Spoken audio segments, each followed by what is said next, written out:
Mr.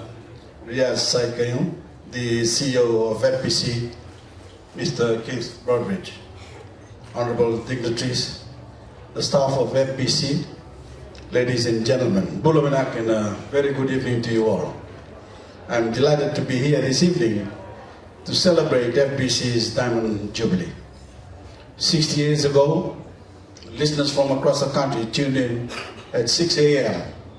to hear the beating of the lali, followed by Fiji's first ever local radio broadcast.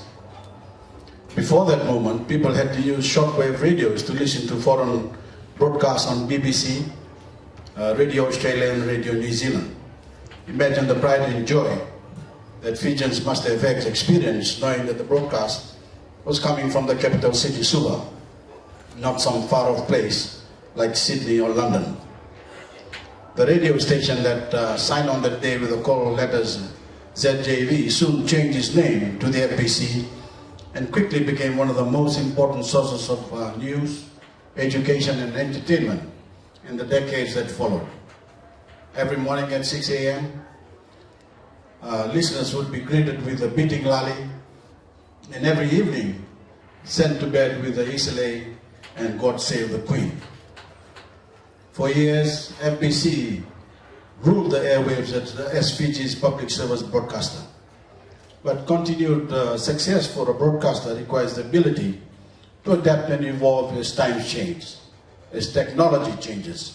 And unfortunately, FPC was unable to keep pace with the developments that were happening in the country as commercial radio stations started to enter the market and compete for listeners' attention. Fast forward to 2008, one of the first things my government did after assuming office was conduct a survey of the telecommunications landscape in Fiji. And as you can imagine, the results were not promising. In radio, FPC was struggling. The company had not turned a profit in 10 years. The building and infrastructure were falling apart, and the staff were demoralized. In TV, consumers had little choice, with a single free-to-air station dominating the market.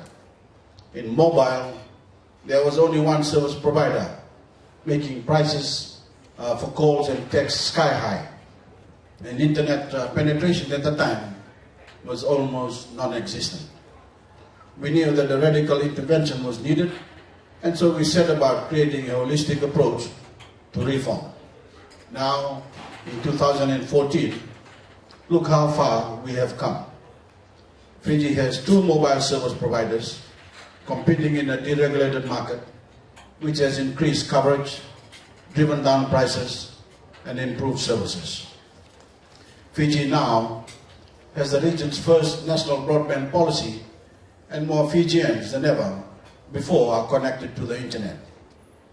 But without doubt, one of the biggest challenges that lay before us in 2008 was the reform of FPC. I was insistent that the organization needed to develop a TV arm because a true national broadcaster needs TV as well as radio. I took it as a national embarrassment that Fiji was one of the last countries in the region without it. If Tonga and Samoa could do it, why couldn't we? It was a tall order for the new CEO and his young team, set up a brand new nationwide television outfit with a mandate to educate, inform, and entertain the Fijian people. Looking back at the huge amount of work involved, I'm surprised they didn't run for the hills. Or maybe at that point they just didn't know better.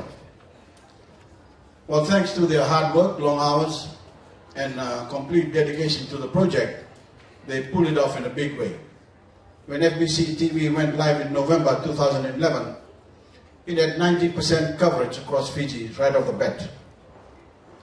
But for me, the most remarkable achievement has been how the CEO and his team have been able to translate the broad lineup of programming. Translate the broad scope of the mandate into a vibrant and modern lineup of programming. I think when most people think about public service broadcasters, they think about formal programs that have high international, informational and educational value, but little or no entertainment value. With government support, FBC has found a way to operate as a public broadcaster in a commercial world. They have managed to strike a balance between information, education, and entertainment that is commendable and unique. And the Fijian people certainly seem to agree. FBC is now the most watched network in the country, and the appreciation for the content they are providing is widespread. I think perhaps the thing that people are responding to most is the effort FBC has put into making its programs accessible to all, through subtitles, as well as focus on developing local programming. Whether it's joining in the last with the cast of the widely popular Mbajini Tanoa, learning Itauke and Hindi from Masaya Basha, or following the debate on For the Record, these programs are resonating with ordinary people. As Prime Minister, I've also been impressed with the short segments FBC has created to promote national pride, unity, and love for our country. I found that these little things like the I Love Fiji ads can have a big impact. And I know I'm not alone in feeling a huge sense of pride every time I see a young person look into the camera and say, I'm proud to be a Fijian. In fact, I've been told that one of the first times the crew went out filming these segments, they went in a community that had never considered themselves Fijian before. A little boy was speaking into the camera, clearly quite shy, when his father interrupted and said, "Speak up, son. How else are you going to say that you are proud to be a Fijian?" FBC's continued success is also down to its prudent financial management.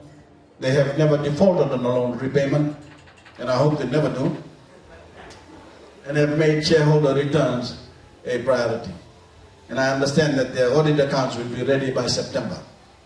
And of course, the development hasn't stopped. FBC is currently working with the Japanese government to enhance its AM service, which will be able to cover all of Fiji from one site. AM frequencies can reach outer islands that FM can't, and will be indispensable during times of natural disaster for communicating essential source information if FM frequencies go down. Ladies and gentlemen, I also would like to take this opportunity to briefly reflect on the world of television in Fiji. 2014 has been a busy year. The new TV decree was introduced in May, which has put an end to the old system that allowed a single broadcaster to purchase exclusive rights for coverage of important designated events. The problem is that not many Fijians have access to all three free-to-air television stations, and even fewer have access to satellite. That meant if an important event was showing on a station you didn't have, you'd miss out.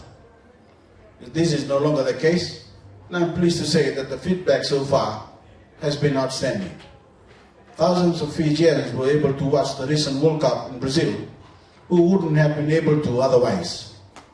And I know that many are now eagerly awaiting the beginning of the 7th series, knowing that the matches will air on all stations. But it's important to remember that this decree does not just cover sporting events. It also covers the budget address, parliamentary proceedings, and state funerals. And perhaps most important, it covers election results too.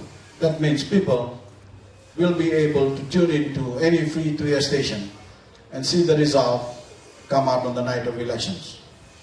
You will quite literally be able to see democracy in action. But there's more still to come. We are also planning the migration from analog to digital television. Plans have been finalized for the creation of a national digital television platform that will greatly improve the picture and sound quality of television programs and expand the coverage of all broadcast television channels. The digital platform will offer consumers better reception, more channels, and access to high definition and pay-per-view programming. The new platform will initially extend the coverage of all broadcast channels to 94% of the population, marking a drastic improvement of the current levels of coverage. Also, Digital television will work on current television sets, and no satellite dish is required. All that is needed is a low-cost set-top box which will give you greater control over programming, including the ability to choose what channels are available in your households if you have children. The Department of Communications will oversee the creation of this government-owned national platform. Once complete, the platform will be handed over to FBC to manage, and FBC will form a new transmission company for this purpose. Broadcasters will then lease one or multiple digital channels for fixed annual fees. The system will be completely transparent, and the cost to lease channels will be the same for all broadcasters, including FBC. The fixed fees will replace the need for ongoing investments in new equipment and infrastructure, as well as costs for repair and maintenance. This means that broadcasters will be free to focus on providing content and leave all the work related to transmission to the platform manager. This is good news for Fijians, and we expect to have an update on progress soon. With those words, ladies and gentlemen, I would like to extend a special thanks to the CEO and his management team for their strong leadership and vision over the past 6 years. I would also like to acknowledge all the staff who make FBC the successful, exciting, and vibrant place it is. It is now my pleasure to wish FBC a happy 60th birthday, and here's to the next 60 years. Thank you.